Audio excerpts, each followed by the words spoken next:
kemana? Kami mau praktikum nih, hehehehe.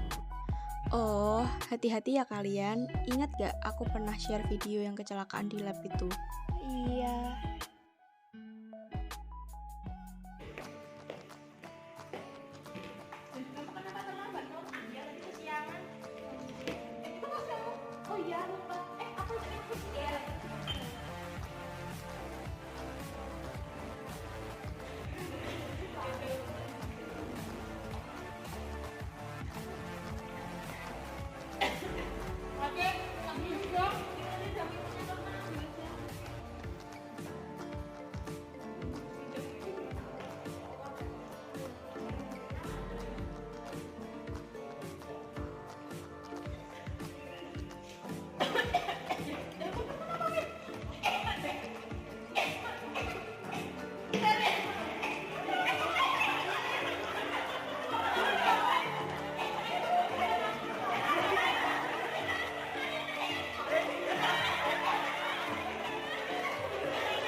Susu naga gambar beruang.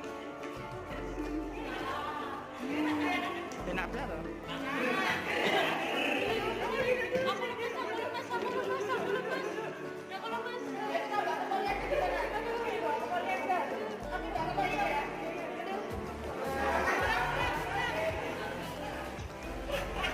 Wah, iya ya guys. Ngeri banget kalau sampai terjadi seperti itu pada kita.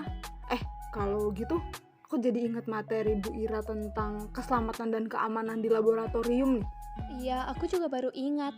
Waktu itu kita sempat analisis juga kan ya? Iya bener. Jadi dari video itu kan sumber terjadinya kecelakaan itu karena praktikan tidak mengikuti aturan dan petunjuk-petunjuk laboratorium yang seharusnya itu diperhatikan dan diikuti dengan baik. Malah praktikan itu membawa dan memakan kue ke dalam laboratorium, minum di laboratorium ketika sedang berlangsung proses praktikum. Praktikan juga tidak menggunakan perlengkapan perlindung yang seharusnya digunakan dengan baik. Seperti praktikan malah memakai masker, tidak menutupi mulut dan hidung, malah maskernya itu diletakin di bawah dagunya kan. Nah, praktikan juga tidak pakai sarung tangan. Kurangnya bimbingan terhadap mahasiswa yang sedang melakukan kegiatan laboratorium menjadi salah satu sumber terjadinya kecelakaan. Kurangnya kejelasan petunjuk kegiatan laboratorium dan kurangnya pengawasan pula selama proses kegiatan laboratorium. Mereka tidak bersikap hati-hati dalam melakukan kegiatan laboratorium. Nah, yang paling parahnya lagi ketika terjadi kecelakaan, malah mereka bersikap panik, takut dan juga terburu-buru. hal ini membuat praktikan yang mengalami kecelakaan menjadi semakin parah, bukan? Hal itu karena kesalahan pemberian pertolongan pertama.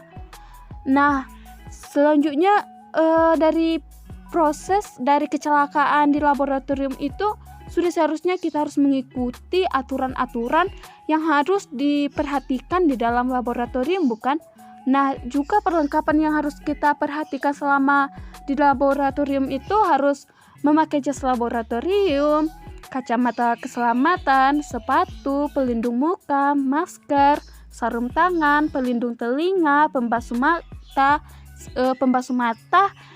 selimut api, safety shower, spill neutralizer yang digunakan untuk menetralkan cairan kimia yang tumpah kan. Nah, yang kemudian juga ada first aid kit, yaitu kotak obat untuk pertolongan pertama, alat pemadam kebakaran api yang ringan, pintu keluar darurat, dan juga ruang asam, sehingga bahan-bahan yang kita gunakan di dalam laboratorium itu tidak berbahaya, tidak mengganggu kesehatan kita ketika melakukan proses praktikum. Dan juga tentunya kita harus bersikap hati-hati dan juga bersikap ilmiah, bukan?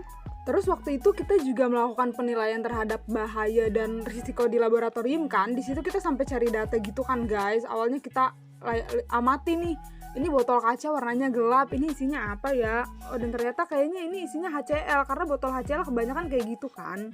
Nah, setelah itu kita tentuin deh jenis bahan kimianya, berarti HCl. Terus kita cari deh MSDS-nya. Nah, kita cari tuh MSDS pakai kata kunci di Google. Nah, habis kita unduh kan, kita buka nih. Terus di bagian atas itu aku pertama lihat tuh, kalau ternyata si HCl ini tingkat mudah terbakarnya itu 0, artinya dia tidak dapat terbakar. Terus bahaya kesehatannya 3, artinya hanya dengan sedikit paparan itu bisa menyebabkan sakit serius atau sakit parah. Dan reaktivitasnya juga 1, yaitu dia stabil kalau lagi sendiri, tapi kalau suhunya naik bakal nggak stabil gitu.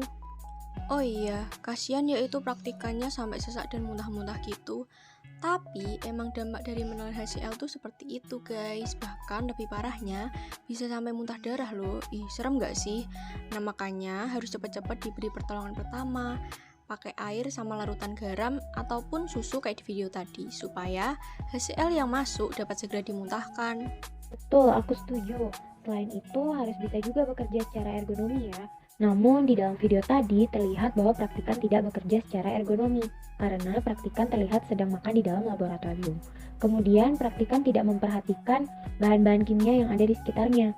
Ketika memasuki laboratorium, praktikan juga membawa beban yang berlebihan seperti tas. Lalu yang terakhir, praktikan tidak bekerja dalam posisi tubuh yang normal, terlalu banyak gerakan mengulang yang dapat menyebabkan benda-benda di sekitarnya terjatuh. Wah, betul juga ya, If. Iya, makanya sebelum kita mulai praktikum, kita harus amati dulu tuh MSDS bahan kimianya. Coba kita perhatikan deh MSDS-nya. Ternyata nama lain HCl itu adalah hydrochloric acid. Nah, untuk info selanjutnya kita bisa hubungi sciencelab.com dan lokasi perusahaan mereka di Texas. Wah, jauh juga ya. Nah, plus harus pakai bahasa Inggris nih. Oh iya, komposisinya juga ada air, nggak cuma HCl. Lalu ada petunjuk pertolongan pertamanya juga. Kalau kena mata, segera basuh mata dengan air minimal selama 15 menit. Kalau kena kulit, segera lepas pakaian yang terkena cairan dan juga sepatu. Lalu bilas bagian kulit dengan air mengalir selama 15 menit. Sebelum pakaian dan sepatu tadi digunakan, harus dicuci dulu. Nah, terakhir kalau misalnya kehirup, kita harus segera pindah tuh ke tempat dengan udara yang bersih. Kalau sampai nggak bisa nafas, kasih nafas buatan ataupun beri oksigen. Nah, itulah hal-hal yang penting kita perhatikan. Sebenarnya masih banyak lagi nih di MSDS ini, tapi itu bisa kita bahas di lain kesempatan. Nah, aku lapar nih mau ke kantin.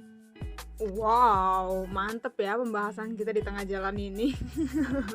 Oh iya, silakan Lucy, kamu udah lapar ya mau ke kantin. Kita juga 5 menit lagi mau mulai praktikum nih. Ayo OTW guys.